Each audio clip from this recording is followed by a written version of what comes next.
is Channel 2 News. Coverage you can count on. It feels more like winter than spring tonight as a storm system brings snow to the Sierra and more moisture here to the valley floor. Stormwatch team coverage tops Channel 2 News at 5 o'clock. It just started raining and never let up.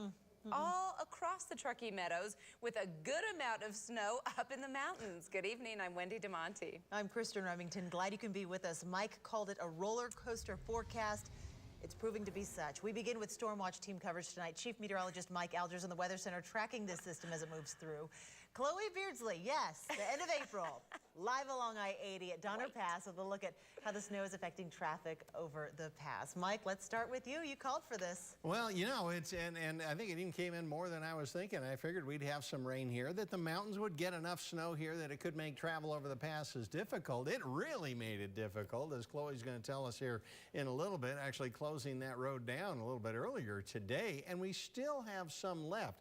We've been having relatively light showers off and on throughout the day. In fact, if you'd fallen asleep and woken up here this morning, you might have thought that somehow you got yourself up in Seattle, because it's been a very, very drizzly, dreary, rainy day pretty much all day long. In terms of what's going on up there, the satellite picture, the low itself has dropped down just a little bit further to the south, the rotation here, the split, and it's wrapped up an awful lot of moisture, and it's coming around. Now, we are getting shadowed to a certain extent, but not completely, and that's allowing some of that spillover to occur here. As you take a look at what's happening in the next 24 hours in the future satellite and radar, we do clear it out of here fairly quickly by tomorrow afternoon. Mountains could still see another shower or two tomorrow afternoon, mainly on the west side and south of Lake Tahoe. The radar at this point does give us, you know, like I say, a little bit of a break on top, but we are kind of having some climb over here, and we're having some showers coming through the region here, and it looks like that may continue well into the evening before clearing up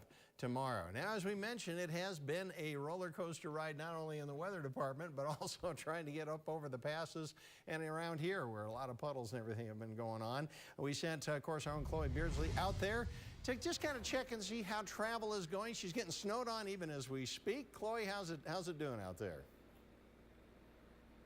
Well, Mike, it's technically springtime, but it really doesn't feel like it up here because the snow just keeps on falling.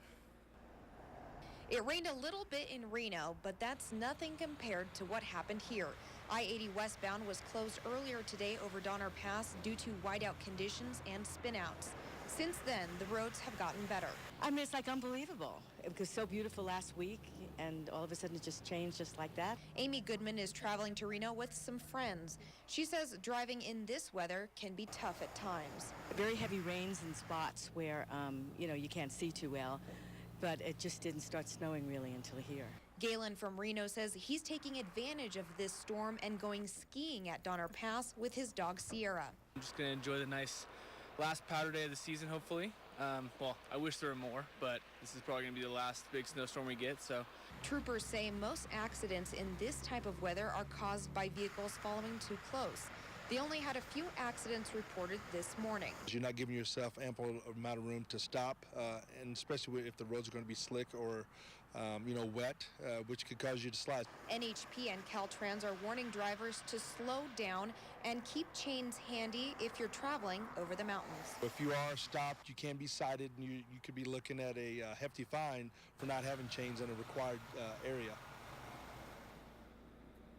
And you can check the road conditions and possible restrictions before you head out the door by dialing 511 or go to ktvn.com and click on the road conditions button at the top of the page. And if you do plan on traveling over the mountains, some good advice. Bring some snacks, bring some water, and bring some blankets in case traffic is ever stopped. And if you are stopped in your car along the mountain pass and you have your engine on, roll your window down from time to time to avoid possible carbon monoxide poisoning. Covering Stormwatch live in Donner Pass, Chloe Beardsley, Channel 2 News.